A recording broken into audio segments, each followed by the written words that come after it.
What's up, guys? I'm Marcellus Williams, aka TheSwolefessor, here to educate you on health, fitness, social well-being. Today is Friday. Tomorrow is going to be Saturday. It's going to be my last SBD session before my meet, and we'll officially be 1 week out from my next powerlifting meet. So that's pretty much what this video is going to be focused on mostly, is showing you guys, tomorrow's training session will be the heaviest day of the block. So I'm sure you guys are excited for that. And if you're not, it don't matter, because I'm excited for that, right?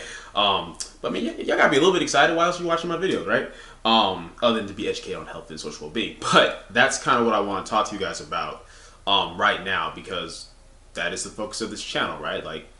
Health, fitness, and social well-being. And of course, when you guys know when I'm around me meet prep, I'm doing more videos that are focused more on my own training. And I still try to put some informative content in there. But I want to talk to you guys about something more social well-being related today. And that's how to deal with feelings of dissatisfaction with yourself. And this, you guys have heard me talk about things like, contentment and growth and the importance of being self-validated. And if you guys want, you can just go to my social well-being playlist to go find videos over that stuff specifically, because it will kind of tie in with this. But it's a little bit different, because this isn't going to be so much focused on people who are lacking self-validation, like people where you're always comparing yourselves to others, people where you're never happy with what you have because you're always focused on what other people are doing, because that's very common in this day and age of social media, and a lot of that comes down to a lack of self-validation. But what I want to talk to you guys about more specifically is those of you where you are pretty self-validated. You are, for the most part, happy with who you are as a person, what you're doing, in the direction that your life is going. But because you're human, like we all are, because you're susceptible to this, you have these moments where you just feel kind of dissatisfied. And sometimes those moments can become something bigger if we don't have ways to address it in a healthy manner, right? And I'm going to use myself as an example with how this all started. So, obviously I've been watching Worlds, USAPL Worlds, Powerlifting Worlds this entire week, because I had 4 friends compete, and 2 of those 4 friends were clients, right? And they absolutely destroyed it. They absolutely killed it. And the last person that I watched, the last one to go, was my boy Russell. And, he killed it. He's officially the strongest lifter in the 83 kg weight class in the world, right? As far as the USAPL and IPF are concerned. And as I was watching him and watching Michael and Jasmine, my boy Charles, I was watching all of them. I was so focused on being happy for them and getting hyped for them and feeling mad that they were getting screwed on calls and stuff like that. So by the time it was done, because after Russ went, I kind of checked out from Worlds. I just don't care to watch anymore, because nobody that I necessarily care about is still competing, right? But after I finally kind of checked out and calmed down, I'm going back and watching their highlights and all that kind of stuff. As happy as I was for them, I felt this sense of dissatisfaction with myself, because it was the realization of understanding that no matter how hard I work or what all I do or don't do, I will probably never be on that level of powerlifting, simply due to the hand that I was dealt genetically, right? And this isn't to take away from anyone's hard work and like that. Like Russell, Jasmine, Michael, Charles, they all work their butts off. But at the end of the day, you're working your butt off with the hand you were dealt, right? And I tell you guys that all the time, right? It's gonna benefit you far more to focus on playing the hand you were dealt in life to the best of your ability, whether we're talking about where you are economically, maybe you didn't come from the richest family, or whether we're talking about what genetics you were dealt as far as aesthetics or strength, whatever it may be. It's always better to focus on just maximizing whatever your potential is in any given endeavor, rather than hating on people who maybe they were given a better hand in that endeavor, or trying to put yourself above people who weren't given quite as good a hand as you, right? Because that doesn't do anything for you at the end of the day. It doesn't build you up.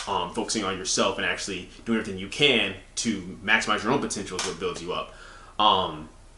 But with that being said, I still have to deal with that realization that man, I'm probably never going to be on the world level. And then I started thinking about other things, right? Man, you know what? It would be cool if my channel had more subs, if it was bigger than what it is. It'd be cool if I had a little bit more outreach. Because and this is just me being honest, I know my content's good. I know my content is actually helpful and beneficial to people. And it would be cool if I could have it reach more people. 1, to help more people, but then 2, just because I don't care who you are or how selfless you think you are. Anybody that puts time and work into something, you want to get acknowledgement for that. And I started thinking about that, right? And then it just started making me, I'm very analytical. I overthink a lot of things. I started thinking about everything, where I am in life and everything like that. And then, I started talking to my friends about it, about just how I was feeling, venting to them and stuff like that. And what I can tell you guys is that when it comes to dealing with dissatisfaction with yourself, especially for someone where you're like me, where you usually are very self-validated and you don't validate yourselves through, Because I always tell you guys, don't validate yourselves through anything that can be taken away. Don't validate yourself through like your money or the amount of followers you have or anything like that. Because it's got to be more about who you are as a person and what type of value you offer to people as a person, right? That those long-lasting things, not things that can just be easily given or taken away. But with that being said, in the age of social media, like I said, having those comparisons, it's normal, it's natural, and it's not even always a bad thing. Like I said, I believe competition is purest form is us comparing ourselves against one another in order to push ourselves to be better. It's a tool where you stack yourself against people so that you can see where you are, and that gives you like a standard of, okay, I can be better than where I'm at now, right? And in its purest form, I think competition is a good thing. So I think the idea of like, oh, stay away from competition, just focus on you and no one else, I think that's whack. But with that being said, dissatisfaction to me, for people who are self-validated, comes from moments where you are temporarily either devaluing yourself or devaluing the things you have done.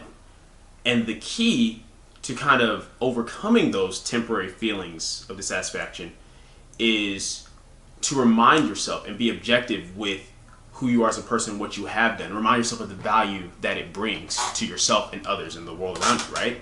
And that's why it's so important to have a good circle of friends around you, because that's what my friends did for me. And mind you, when I say that, I don't mean having yes men around you. You don't want people around you who are just going to tell you what you want to hear to make yourself feel better.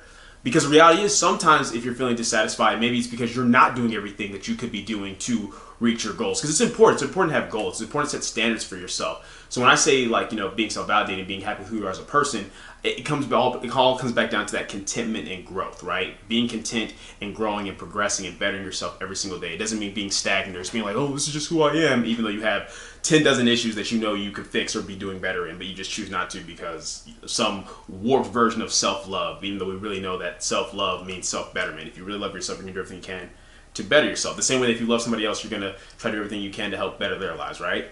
But you want friends who are going to be honest with you and let you know when you're slacking, but at the same time, friends who are going to remind you of, hey, but you're doing good at this, you're killing this, you're doing really well with this. Because if I sit down and think about it objectively, right, even though I may never be like a world level power lifter, last year I was ranked number 69 out of 1,000 lifters in my weight class. And that's pretty freaking good when I think about it objectively, especially considering the fact that last year was crazy as far as meet preps and not being at the best I could be. And this year, like, within like a week from tomorrow, if I do as well as I want at this meet and hit the numbers that I want, I'll probably be around like the top 30. And hopefully I can maintain that all the way through nationals. Maybe by nationals, maybe even finish, top 20. Who knows? But the point is, I'm by no means a weak person, right? And I'm doing very well despite what disadvantages I may have as far as leverages, hip insertions, things like that. I found ways to work around it, and through finding those ways to work around, I've been able to give you guys even more content to maybe help those of you who aren't built as well as what you think you should be for specific lifts, and teach you guys how to be more technical and stuff like that, right? And that adds value. It's very beneficial. So it's like I have to be very happy to look at where I was last year and where I am now in terms of like my strength progression, my form progression, everything. In terms of my YouTube channel, when I think about it, especially with everything that's happened with the algorithm change and the fact it's just hard for smaller channels to grow, I haven't even been doing YouTube for 3 years yet. It'll be 3 years in October. And the fact that I've gotten to the point where I am at 16,000 plus subs is amazing. It really is when I think about it. The fact that I'm not doing a lot of the traditional stuff that a lot of fitness channels do to kind of boost their growth, because I'm trying to focus on content and things that are actually going to be helpful and beneficial to you guys first and foremost. I don't do a lot of the fluff and a lot of the stuff that just really has nothing to do with fitness, right? I don't do a lot of that. But the fact is, I've still seen growth. I'm still consistently seeing growth from month to month. The subs keep going up weekly and monthly, and it's great. And the fact is, I know that my content is actually genuinely helping people. I'm helping thousands of people. I can just go through all my old videos and look at the comments and see that I'm making a difference. The fact that I'm 25 years old and within so I'm like about a week out from my meet, so within 2 weeks, I'll be married to the woman that I love.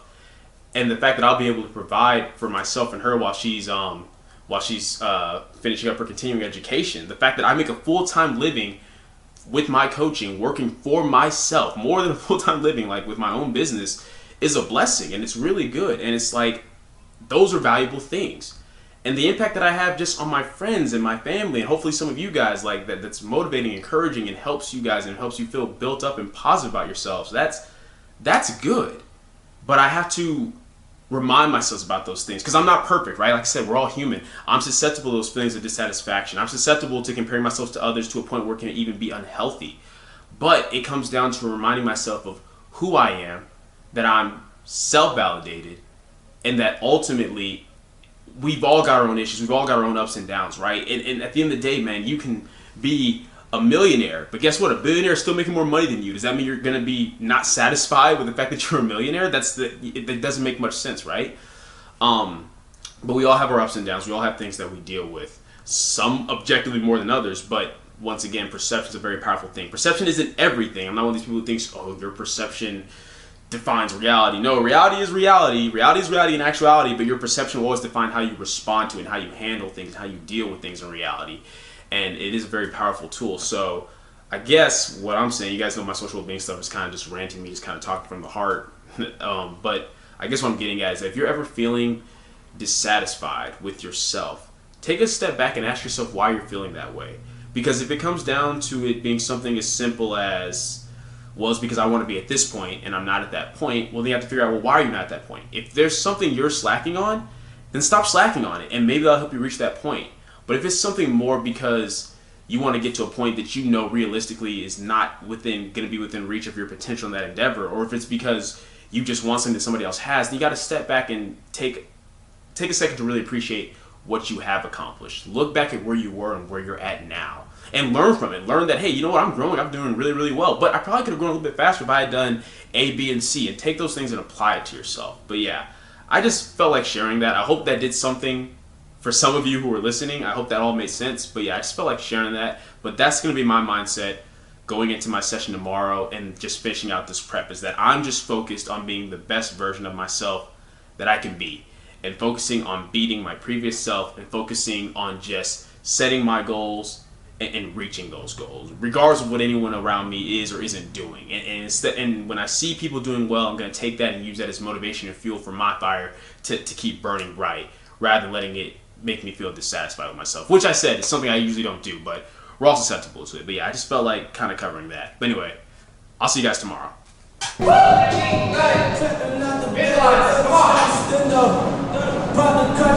Alright guys, we're officially 1 week out. Last heavy SPD session of the block.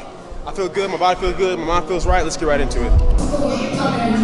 Get down with it, come on. Yes sir, oh yeah. Go.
Alright guys, it's really windy out here, but it's still quieter than what it is in there. Squats felt fantastic. The fact that I hit 458, which is over my comp best at RP8, is just really good. The fact that I'm moving weight the way I am under fatigue is excellent. So next we got deadlifts, working up to same thing, RP 7.5 to 8. Based off last week's 523, which is about like a 7.5, and the fact that at the most I touched swing was like 535, and that was about like an 8.5, 9. I think we'll probably end up hitting close to 523 again, or maybe bumping it to 530. We'll see. But let's get in there, move weight, man. And we just be circling and circling again and again and again and again. I'm really getting with redness. I'm Yes. taking through the pressure.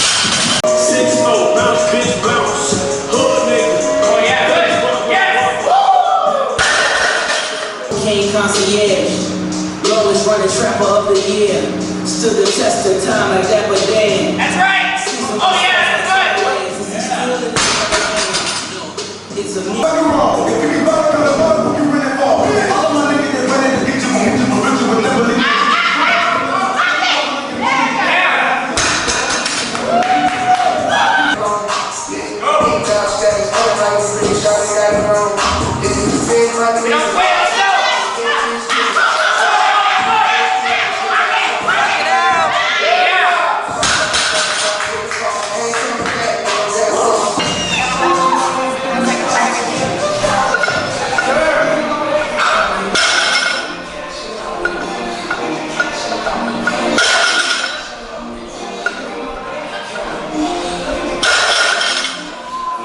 All right, guys. So deadlifts, man. Like, so as far as like my warm-ups, y'all saw how they were moving stupid well. Position felt good. Patience off the floor, smoothness, everything. And my top set felt really good. And truth be told, that's still the best that I've ever felt moving that much weight. The last time I came close to that is when I touched 535. And like I said, I was definitely close to the RP9 back when I did that, and it just wasn't as clean. This time, man, position felt good, patient off the floor, everything just felt smooth. But when I got a little bit more than halfway up, you guys go back and watch the clip, you'll see that I started to come off my toes a little bit.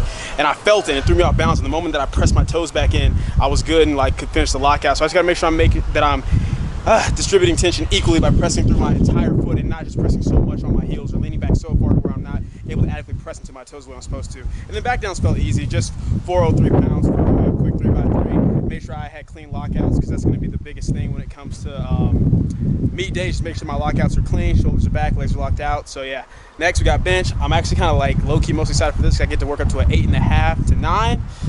So let's see what we got.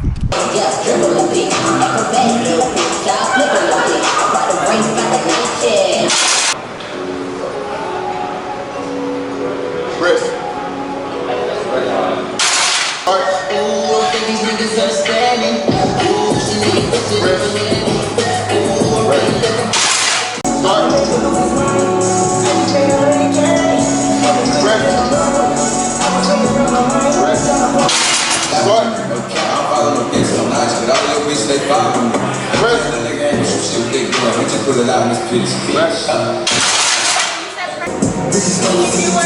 It's gonna smell so bad.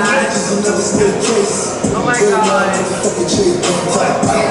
Like it's oil Real. She said, oh, you rich.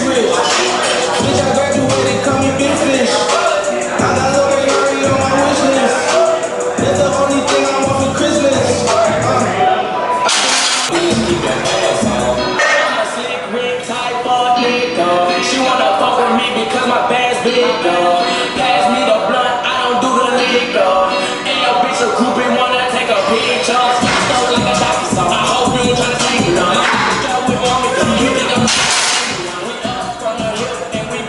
Alright guys, so your boy's done and your boy's tired. Bench went really, really well. Definitely was in the 8.5 RP9 range with that 325. Whenever I start to get really heavier with my bench, it's especially when I'm this close to a meet, I know that no matter how it feels today, once meet day comes, it's gonna feel really good. That goes for everything, man. Like just the way the programming works, and the peak works, and the taper, everything goes really good. But my bench especially, keep in mind guys, my bench responds very, very well to intensity compared to volume. With that being said, volume is still important for building my bench up. So the fact that I'm handling this much workload and still moving the loads that I am, once this taper goes through, we're gonna be good to go. Like this is the heaviest I've touched on everything a week out from a meet ever. So I'm really excited. At this point, I don't have much else to say, much to go over. I might do like, you know, an informative video between now and the meet, but the next time you guys see me lifting weights will be June 22nd, Texas Central Classic in Leander, Texas, meet day. I appreciate all y'all as far as your support. Appreciate y'all watching your boy redeem himself, man, because that December meet was garbage. We come back strong, real strong. But yeah, that's it for the video. Hope you guys enjoyed it. If you did, go leave a comment down below. Let me know what you did. If you did not, leave a comment down below. Let me know what I can get better. Like the video, share, subscribe. Keep it simple, specific, scientific. I'll catch you guys later.